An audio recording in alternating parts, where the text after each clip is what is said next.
Hey, what's up, guys? Welcome out to another episode. This is episode 47 of According to Kaz Queen. And as always, I am Kaz. And I'm Queen. And we want to welcome you out to this little podcast of ours. Of course, these are conversations that happen between a husband and wife in the privacy of our own home that we bring to you guys publicly to, sometimes make you laugh, sometimes make you think, to be introspective. But of course, we want to open the lines of communication between men and women, husbands and wives, friends and lovers, all of those folks in between. Of course, you can listen to us on all streaming services.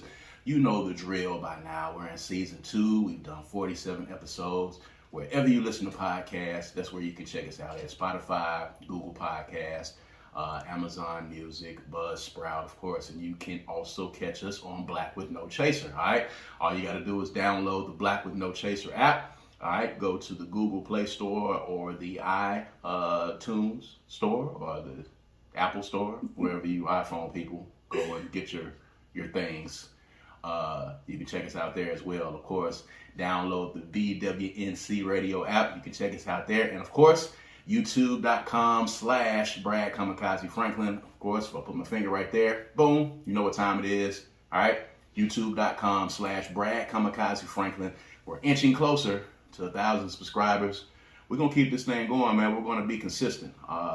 We love doing what we do. We're going to keep bringing it to you. And, we're going to do this one subscriber at a time, one fan at a time. And we appreciate all of you who always reach out and say that you enjoy the conversation. So we're going to keep doing what we do. You can check us out on all streaming services. Check us out on all social media platforms. We're on Twitter. We're on Instagram. We are on Facebook. Kaz and Queen is on Threads now, so if you got Threads, you can, follow us on there as well and check us out, and we'll be dropping content on those spots as well. And of course, the Kundi collection is in full effect right here. I got Little Africa on today. All right, I know you've seen it. We got it back again. Mississippi is the cradle of civilization for black folks, the birthplace of America's music, and you can get it at www.kundicollective.com, www.kundicollective.com. And if you go to the website, you can see also a lot of the great products that you can purchase at Queen Franklin's Closet. All right, so make sure that you do that. My beautiful bride is back on Instagram.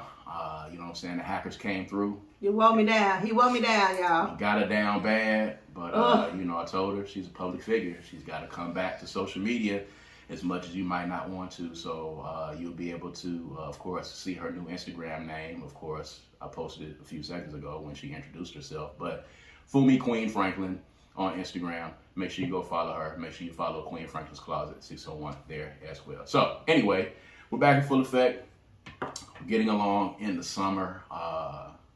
It's a lot of stuff going on. We had a lot of stuff. Had a really good conversation on last week. One of our most viewed shows to date. We appreciate y'all who have tuned in. Got some new subscribers from that. Great conversation. So something else popped up this week on my feed. I sent it to you. Definitely want to talk about it. We talk about a lot of these things as a married couple, but at one time before you were married, you're single. So before we get into that, yes, about last week, can I say something? Absolutely. This is your show. Yeah. So last week, if you watched last week's episode, if you haven't watched it, you should go watch it. But last week's episode, I've done a whole lot of growing and self-identification and self-reflection right here in this podcast. We both have. Mm-hmm. And it doesn't stop when the episode ends, right? So we have to go back and feel whatever feelings and emotions about having these conversations, because one thing that's always been important to the Franklins is transparency. Yes. Not just with you guys, but with ourselves individually and collectively. And sometimes that doesn't happen until it happens. Like you get to see it happening. So one of the things we talked about last week was about liking pictures, spouses liking pictures, or girlfriends, significant others, and having an issue with that. And I was able to admit to myself, actually, that the reason why I had an issue in the early parts of our relationship was because I had some issues with my own confidence level, right? That was hard for me to say out loud, my husband took that as me saying that as me being okay with being that way or having been that way before. That wasn't really it. I said it. I admitted it. But I was admitting it, saying it, making it a real thing for me at the time. So then I had to go back and process the emotion around the shame and the guilt that I felt for having been that person. I mean, I'm not really proud of having been that person. I understand that there was trauma that led me to be the kind of person who was insecure with her body to the point to where I was making him feel a way about how he operated in his own life, which I didn't really have the right to do, which added guilt to my shame.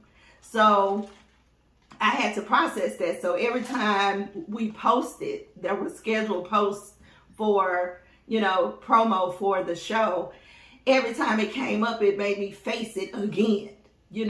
I had to face that I was that person, that I put you through that it was shameful, that it was hurtful, that, I allowed someone from a previous relationship to strip away all of my confidence, all of my ability to be able to stand in my selfness and to love who I am and what I look like and all that. I was shameful. I have a whole organization built around teaching women how to take pride in themselves and their confidence. And I wasn't ready to talk about that publicly because I'm the one who teaches other people or encourages other people to be confident. It's a whole grip of women walking around this city right now who I've helped and contributed to becoming more confident while not really dealing with my own shame and guilt from not having that confidence myself. Last week's episode made me have to deal with that. And I then had to, through my processing, I had to involve him in the processing. And a lot of stuff just came out and it was hard and it was tough. So I really want to say that we are all accountable for and responsible for our own growth and healing. It's also important to allow people to process and deal with things the way they need to deal with them and respect that. So I just want to share with y'all that most of the time, these things are not rehearsed. Not most of the time, ever. We never sit down and say, I'm going to make this point, you make this point, you make this point, and I'm going to make this point. You get the absolute raw deal here, which means that it's not always going to be easy, well thought out, all articulate, all put together, because we are doing healing work at the same time. We just happen to be doing it in front of you instead of behind closed doors, which is not a problem for us because we are man and woman enough to handle it. But I just wanted to say to you that I know I took you through stuff last week trying to come to grips with how I felt about making those acknowledgments and saying that stuff out loud. And I want to thank you for continuously being supportive and offering some sentiment of, okay, baby, this is what this is. I know what this is. You know what this is. But you trying to make me operate in this with you, and I really don't feel like that's fair. You know what I'm saying? So I want to thank you for pointing out how what I said or how I was processing made you feel, and then understanding how I was feeling and respecting it. So I just wanted to say thank you for that. And, that's what this is about. And if I can respond to what you're saying, we had the discussion, guys, about, her revelation on last week. And, she and I process things differently. When I've come to revelations on this podcast, they are what they are. When I admit to you things that I'm not proud of and that I'm shameful about, I've talked about, my inefficiencies in being a father and not being a good father. When I talk about my inefficiencies in my career, in my music career, when I talk about my inefficiencies as a man and things that I am not proud of, I speak about those things matter-of-factly. For me, speaking about them and admitting them, I look at it as an opportunity to be a teachable moment for other people.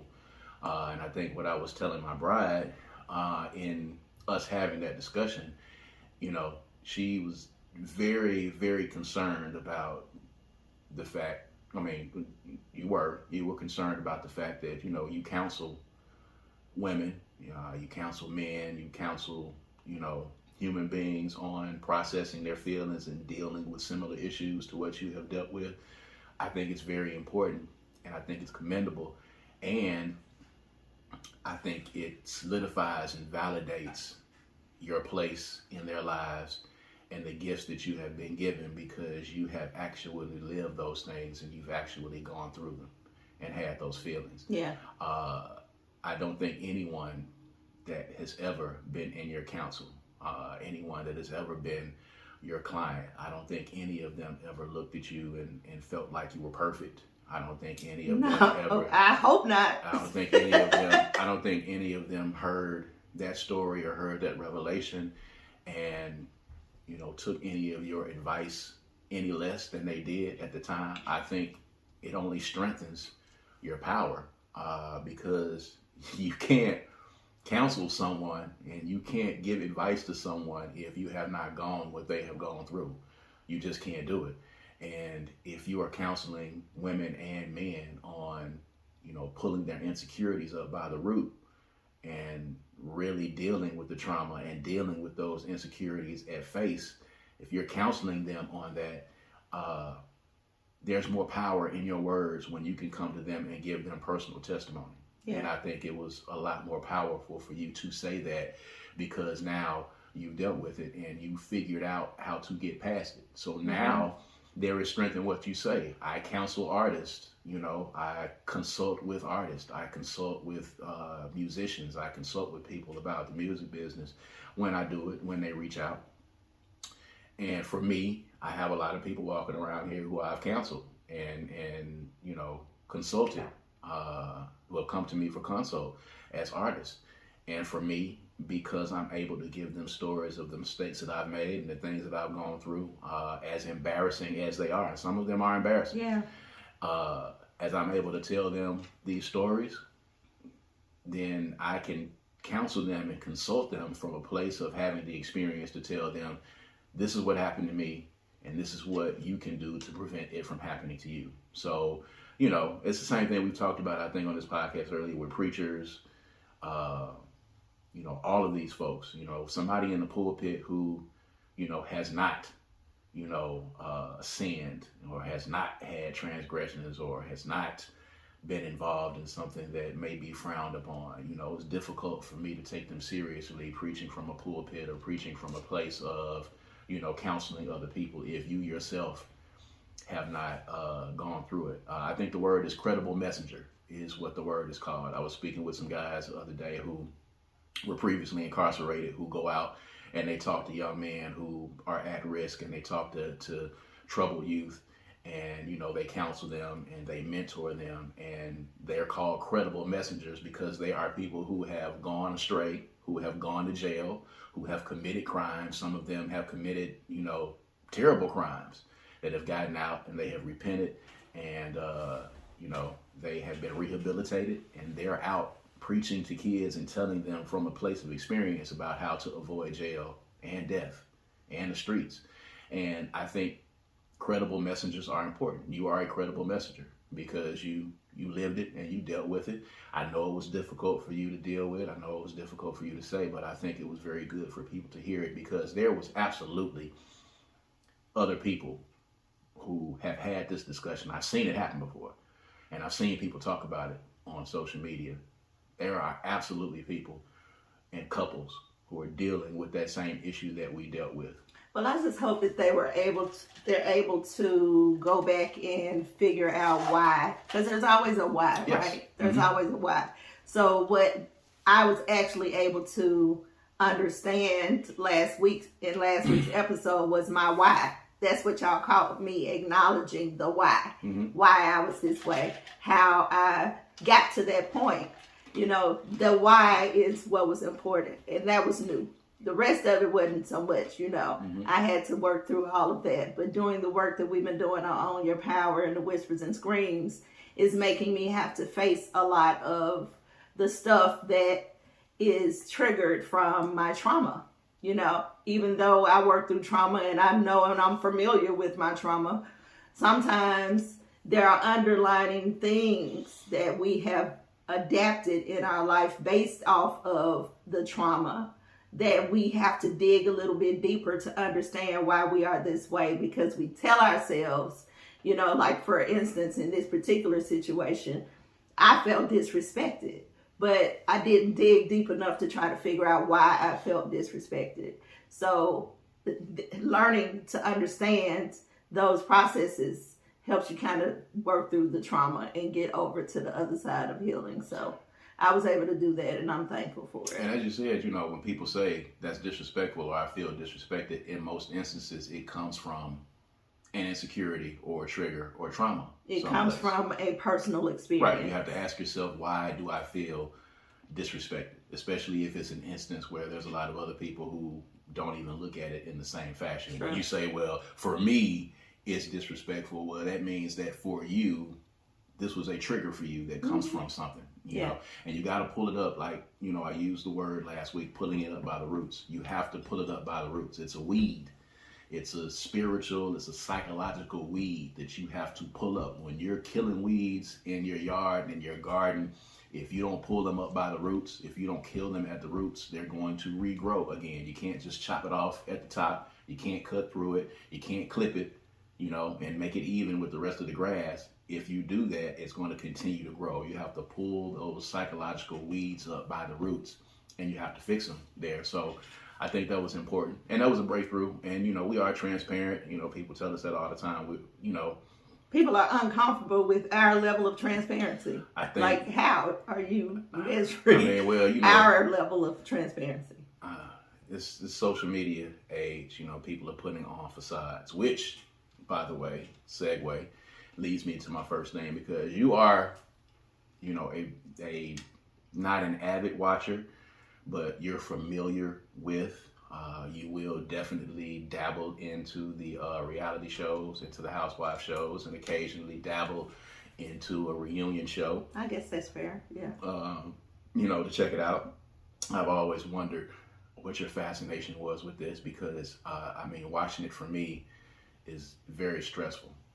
It puts a level of anxiety and puts a level of heaviness on my spirit, because the conflict that exists in these shows that's necessary for them to be popular, I think is very detrimental. So, I sent you the video. I don't know if you had seen it already. I know you kind of follow, and I think you've actually watched this particular show. But the Housewives of the Potomac, they got into a real live scrap. You may have some background on how the scrap occurred, but you may know some of the women that are involved in it. I don't know if this is one you watched as much as you watched Atlanta or some of the other ones, but it's gotten to the point now where these reality shows, in order to one-up each other, they're getting more and more crazy. They're getting more and more staged. They're getting more and more toxic. And you think this fight was staged? I don't think this fight was staged. I know that there are elements of all of these reality shows that are staged, of course. We have our very own that exists here in Jackson, Mississippi, for the people that watch the Bell Collective. The Bell Collective, that watch the, is it OWN, or do they call it OWN? It's the Oprah Network. OWN Network. Okay. So I don't know if they spelled it out or said it out, but we have our own that takes place here in Jackson, Mississippi. That's called the Bell Collective. And, it's crazy when it comes on every week. You can see the comments, because, we're in Jackson and we know some of these people. And, people are giving their opinions on what's staged and what looks crazy and what doesn't. But we all know that these reality shows have elements that are staged. But this fight was a real fight. It wasn't on camera. There was somebody that was filming it.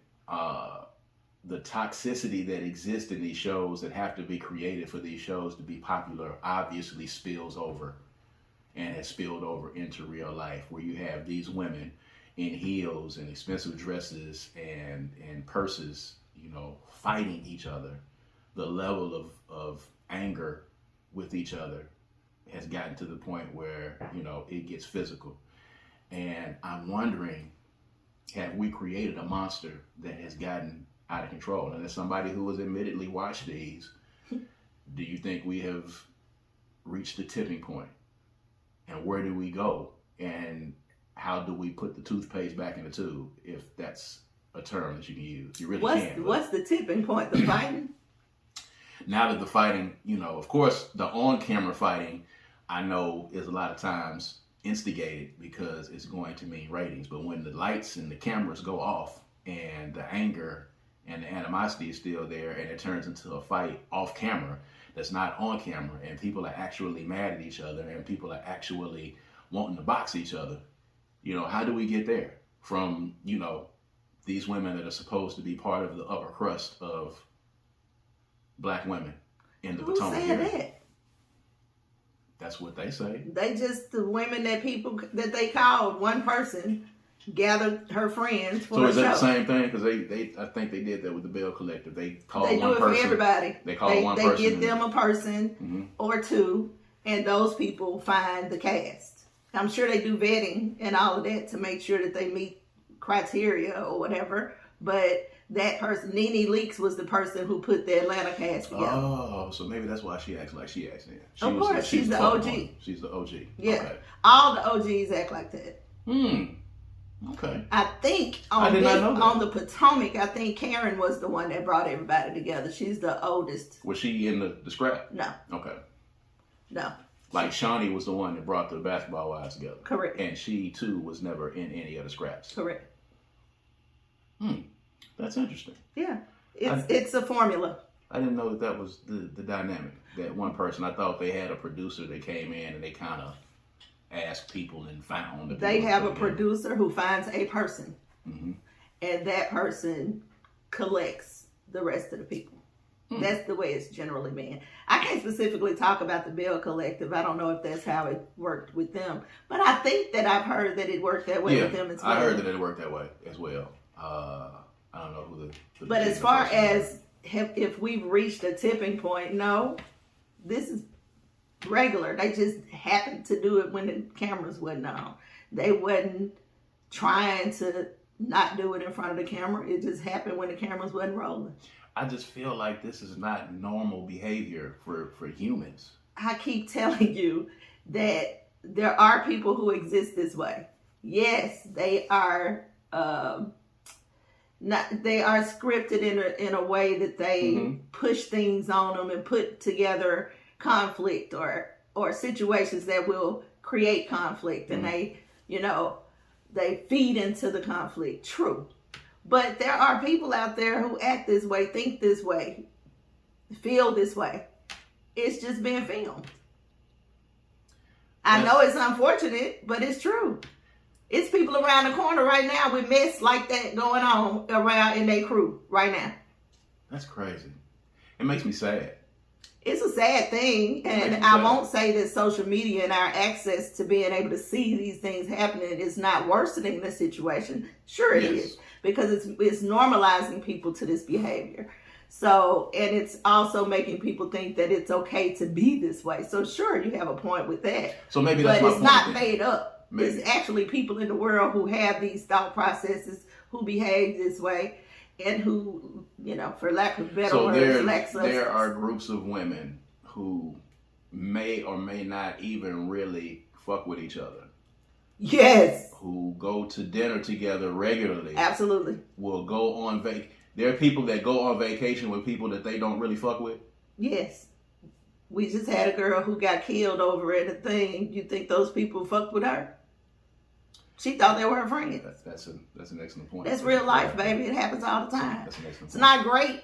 And once you mature and you know yourself and you decide that you're not going to put up with certain things in your life, then you elevate beyond that. But there are a lot of people who haven't. Why do you think? Because we don't see any shows with men that do this. Now, I have seen some excerpts of the Bad Boys. Bad Boys. It's ridiculous. But a lot of that is super staged. I have to agree with that. A lot of that is super staged because I'm a man. And I know a lot of the things that we see that happen in these reality shows with women would not happen with the male species, just simply because, I don't know, it's because the chromosomes and the men put in a particular situation in a house where they don't have no women around, and they can be just as messy and drama filled as the women. Depending on what? on the personalities of the people that you. I mean, if you got a house with Raz B, and then you got Orlando. where the money reside, okay.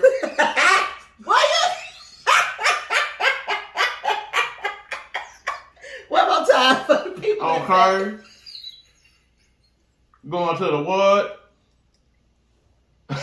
And that's all Mary had a little lamb. That's all Mary had a little lamb. Okay.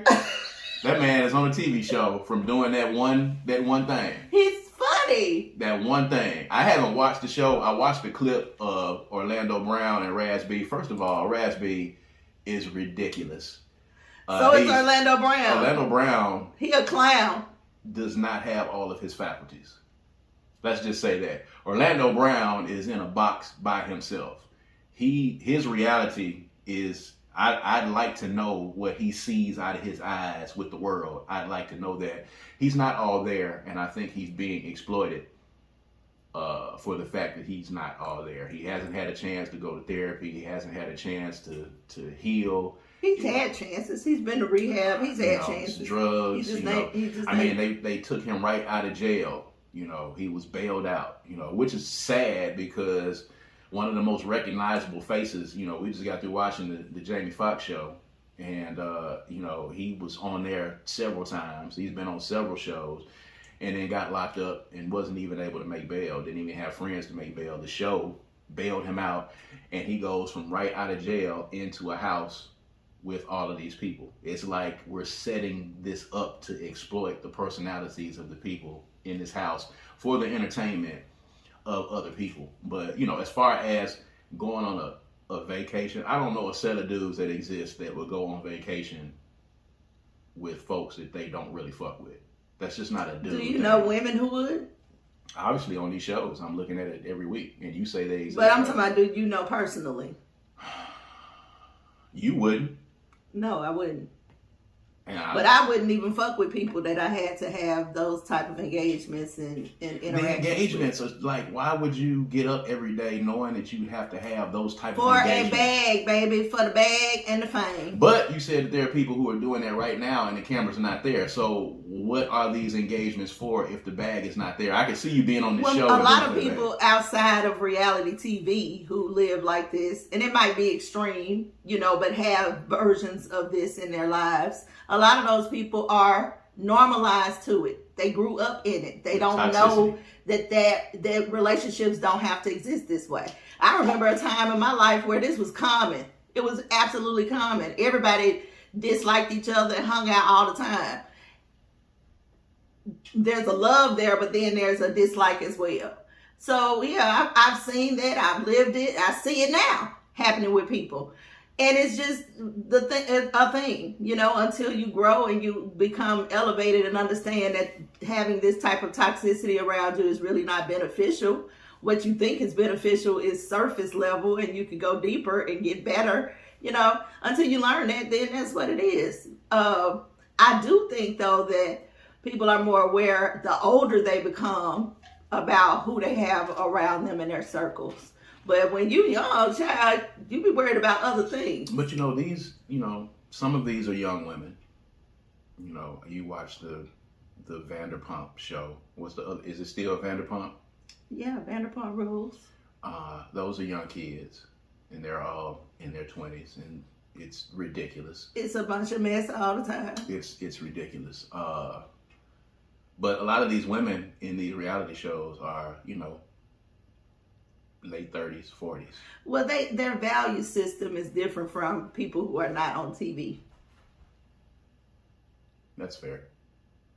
And they know that they're getting the bag too.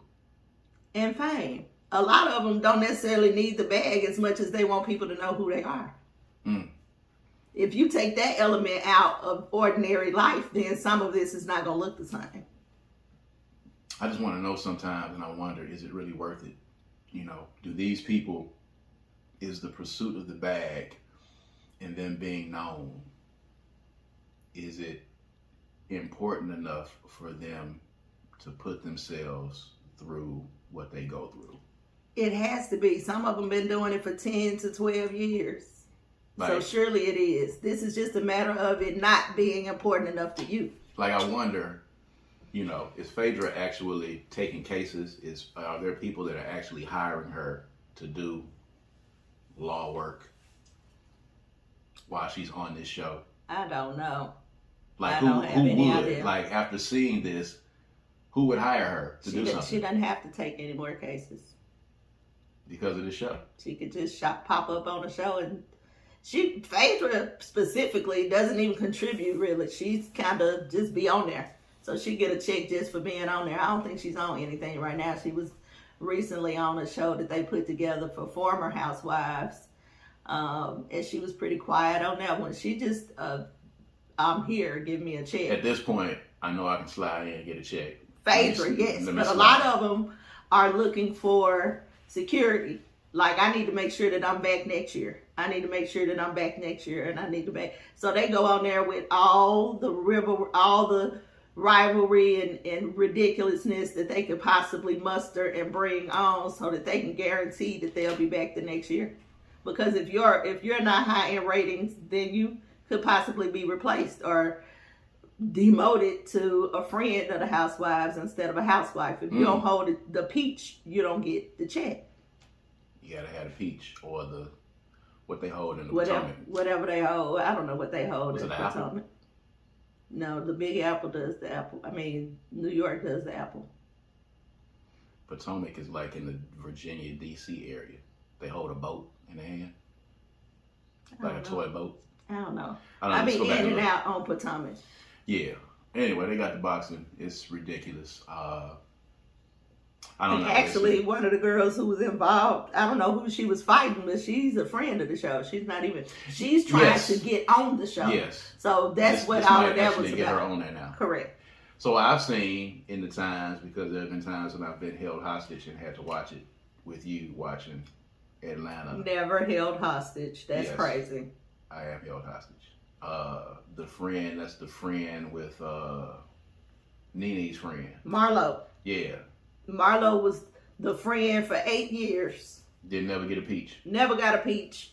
And she finally got her peach, and she is off the chain 20, 100 all the time with the drama. All the time. She ain't got her foot. She put her foot on their neck and she ain't letting up. She bring drama. She bring drama all the time. And she's very thoughtful about the drama that she brings, because she brings it to people that in a way that she knows they're not going to ignore her, because those people are seasoned. They only get involved when they choose to. They don't necessarily pitter-patter around the drama. They only get involved when they choose to. Like, for instance, Candy. And Marlo been coming for Candy forever. So Candy is the highest paid. She's the most seasoned. If you want a problem, bring the problem to Candy. Marlo has brought her problem to Candy, and it's ongoing. It's really crazy. Candy can't let it slide. She's not gonna let it slide. The ATL and Candy gets the best of her, but she knows what's happening. She's very clear on what Marlo's doing, but she still can't stop Control herself. You might need to go talk to somebody about that, because clearly you don't have to at all. She is the richest. But if she of all didn't, of them. she wouldn't get that peach. That's been a steady check for her That's terrible. for years. You know, I don't want to hate on it, and I can't hate on it, but you know. I mean, you have to take it with a grain of salt. Yeah, in this day and age, when I look at, on my timeline, and I look at these folks who have all of these views, and they basically get up every day and they just do dance routines on their page, and they're getting engagement and they're getting checks from it, and that's all they have to do. And I wonder to myself, if all of this fell apart tomorrow, what would you do? Well, hopefully they've been saving their money, because I don't know what they would do, really, honestly. Like some of these housewives, I know they have their own thing going on and they had money coming into it, but if these shows actually get canceled and you're not doing them anymore, most of them have started their own businesses. I don't know how well the businesses do, but most of them have started businesses. Mm-hmm. I will say that when they come on there, they do kick up them a business real quick. 1 or 2, maybe 3. I guess get it while the getting is good. I guess. So there's another question. There's another post floating on social media, and I want to get your thoughts on it. Of course, as I said, we talk about things from a married point of view, but we were once single. And there was a post from a young lady who, is not too fond of being asked to go on an ice cream date She felt like she was too good to go on an ice cream date that stretched out to an arcade date. Somebody was talking about taking a date to the arcade, and that was not good as well. And it brought up the issue with folks about, is an ice cream date a date? Is an arcade date an actual date? Is it something that you would do? Is it lazy planning? As a woman, we had our courting stage, and I kind of know what you're probably going to say, but the idea now, because the bar has been pushed to the absolute ceiling right now, it's high for what men feel like they have to do as far as the date department is concerned. I don't know why they feel like that, because they should just do what they're able to do. Well, they feel like that because the women ain't giving them no breaks. Yeah. So I don't know,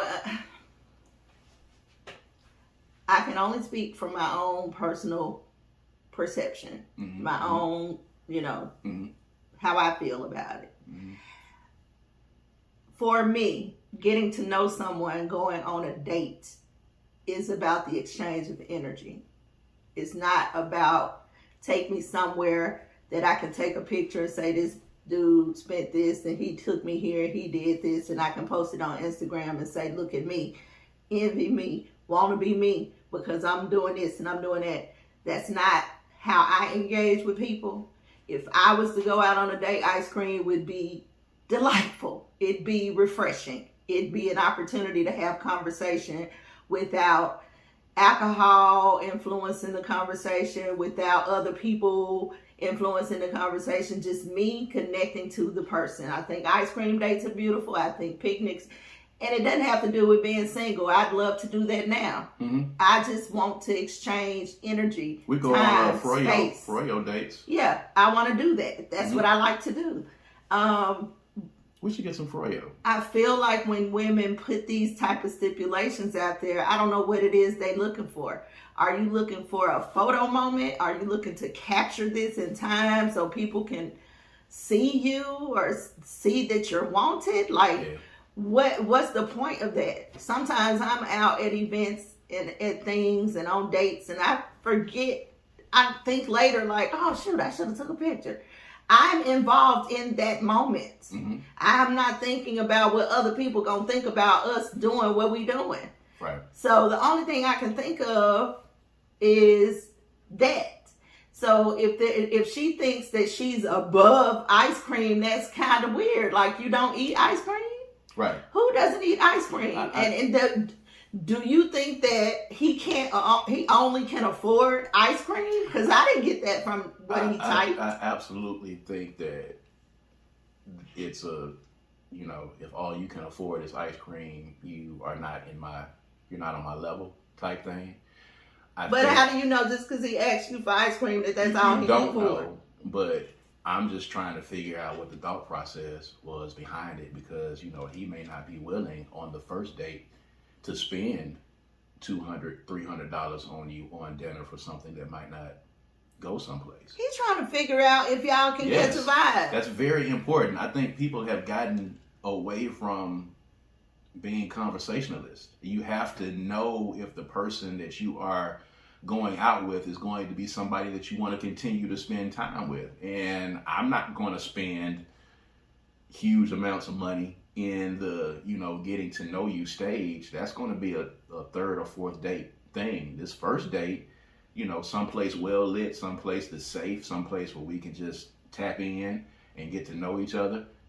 I don't see that as being an issue. Now, I will say this as a dude, and I say this to a lot of other dudes too, in a lot of instances, and you can tell me if I'm wrong, in a lot of instances, if you offer the arcade date, or you offer the ice cream date, or you offer the coffee date, if you get these kinds of responses, in a lot of instances, it's because she ain't really feeling you, too. There's a lot of instances where if they're really feeling you, they'll do the coffee date, or they'll do the ice cream They'll date. do whatever you want. Yeah. But there's also something to be said for limited exposure. Some women don't understand that as a date. They think a date is a particular thing, and if you're not doing that, then it's not a date. A movie, dinner and a a show, movie. that kind of thing. Yeah. But what I'm fearful of and have a great amount of concern for is that women seem to not be looking for forever, building anything that lasts forever. It seems like they are just looking, some women are looking for right here, right now, what you got for me. Because you got to bring something more to the table than I can bring for myself. Right. So if you're coming in here talking about ice cream, I can buy my own damn ice cream. Or I'm really hungry and I really want a whole meal, and ice cream is not going to fit the bill because I'm really looking for you to feed me too. That's more than likely not ever going to be it, because she could eat before she go get the ice cream. Possibly. Or she could be looking for a dude to feed her too. There have been some of the, I'm going to go out with this dude so I can get this free meal dates not happening. Don't tell me that ain't going on. Yeah, that happens. That is happening a whole lot. It's a lot of dudes that have just been, the guy that's going to take me to get some dinner because I don't feel like cooking or I don't have anything in my house too as well. And it's going to be just that. And that leads to, of course, the reason why you should vet the people. Here's the thing. We've said this on this podcast a million times. You just need to find the people that are on what you own. Simple as that. Well, he handled it well. He was like, okay, cool. And I can appreciate that. Really, that. at the end of the day, because you're not for me. If the ice cream date is not your thing, I can offer this same thing to somebody else, and they're going to be like, cool, let's do it. Yeah.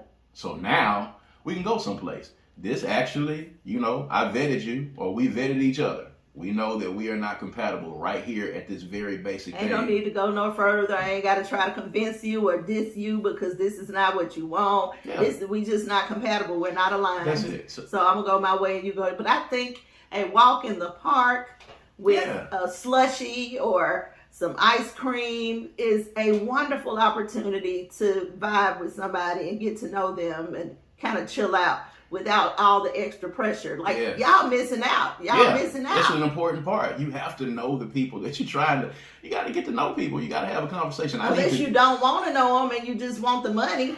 If they ain't got no money, it's over. Like, they don't do that no more. Like, if you broke, or if you ain't making more money than me, then you are not worth my time. Here's the thing. The public perception is that if you're broke, you in trouble as far as dating. But I really believe, honestly, that the broke dudes are the dudes that, don't have the great jobs that are doing that. They just need to be more discerning because they can find somebody who will like you for you. I think the mantra is out there now on social media that you got to find somebody that's got money and I need somebody that's going to be able to take care of me and that kind of thing. We can tell you as a seasoned, and a married couple of going on 14 years, that whole, got some money thing and can do this and can do that thing, that's not going to be as important to you the older you get. It's not going and it's not going to always be the same. It's not going to always changes. There have been years where I made more money than you. There have been years where you made more money than me. Yes. I mean, we won. What's yours is mine, what's mine is yours.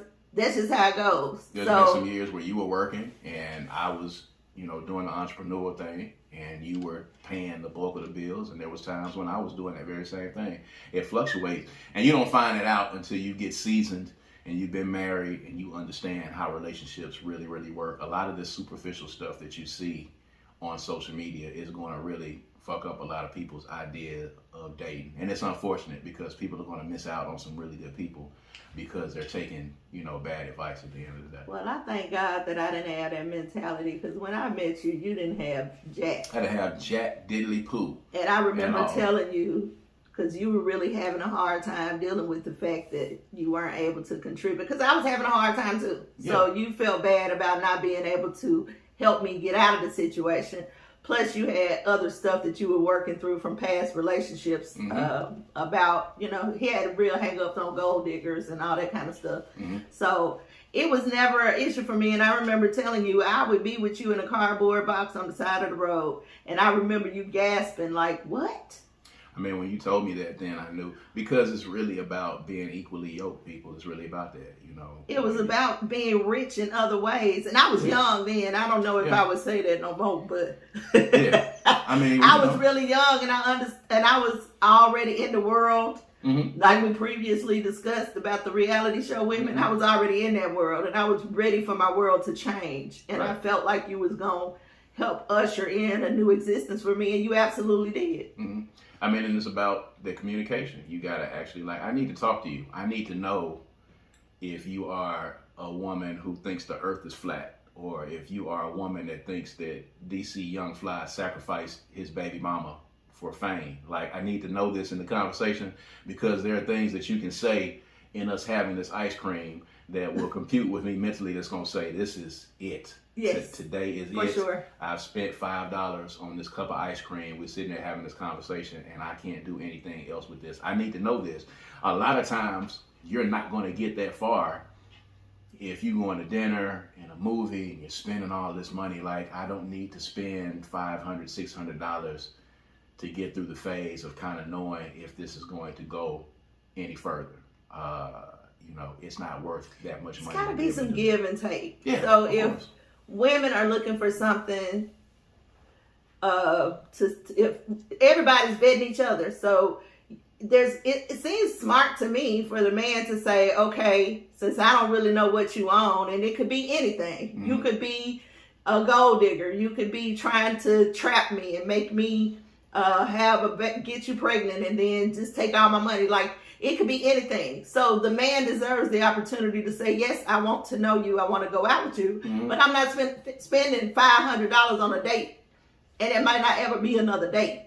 So let's go out here and have some ice cream. So then, is he wrong for having that thought process? No, he's not.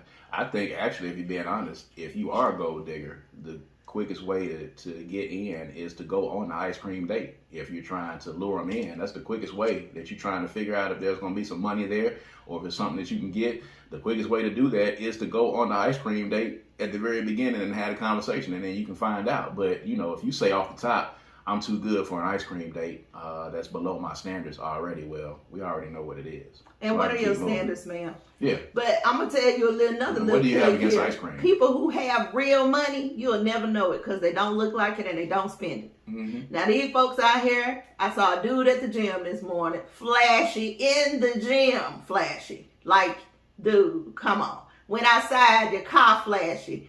Like, that's who you need to be concerned about. He's probably done spent all his money on gym clothes and his fancy car. Might not even have no gas in it, but you'll be attracted to that and you'll think, oh, he got money. He got this, he got that. Meanwhile, the dude in the paid for car outside, that's completely paid for, mm-hmm. in there with a t-shirt on and some regular old pants and some regular old shoes, got all of the money that you could possibly imagine, because people with money don't spend money to look like they got money. Mm-hmm. That's a little tip. Or you sit down and you have a conversation with the dude with the flashy car, and he'll tell you that he thinks the Gucci man that's out now is a clone. Or he just got through beating up on his last girlfriend. Something like that. Anything. You know, but money, just because he look like he got money don't mean your words are over. Because the conversation can be trash, and actually he could be trash. Intellectually, he could be trash as well. Like, there are things that are just going to be more important to you the older that you get. Because if you're talking about really getting married and this person being your forever person, you know, there's thousands of conversations that you're going to have waking up. There's thousands of conversations that you're going to have laying in bed at night. Thousands of jokes and laughs that you could have. Thousands of date nights and trips and stuff that you have to have with this forever person. And that's not something to take lightly. That's not something to just glance over if that's actually what you are striving for. And there are a lot of people out there that are not striving to be married or have kids. And you take them and you can put them in this compartment over here in this box. But for those of you who are looking for that and looking for relationships and looking for marriage and looking for that forever person that you're equally yoked to, there, you know, you got to really know what you're getting into. And conversations over ice cream are some of the things that can help you to get to that next level. And you're not going to know that if you're trying to get him to take you to get, you know, steak and shrimp and steak and lobster. Well, it sounds like she just really wasn't digging him. Because to be honest with you, it's an ice cream date. It might take an hour. Like, most people who are looking for a relationship or something significant, I think they would take the ice cream date. So she may have just not been interested in him. Not feeling him. Not feeling him. That's cool. So, I want to ask you this as we wrap up. Saw another question floating around on social media. An unserious generational curse that you want to break. An unserious generational thing that is going on in your family that's unserious that you would like to break in this generation? Unserious? All generational curses are serious. Something that's a generational tradition, I guess, that's unserious, that you want to break and feel like you shouldn't have to continue. You know, like for instance, you know, somebody said that, you know, when it's thundering outside and your grandmama turn all your lights off and get under the bed, unplug everything, get in the room and sit in the dark the whole time. Yeah. That kind of thing. Yeah. I don't know. I have to think about that. What is yours? If our kid doesn't want to eat what we have in there, they have the option to not eat or go in there and fix something else that they want. Instead of you gonna eat what we cook. Oh, we done already broke that curse then, if that's the case. Oh, that's one. I mean, it's several. There's a lot of them.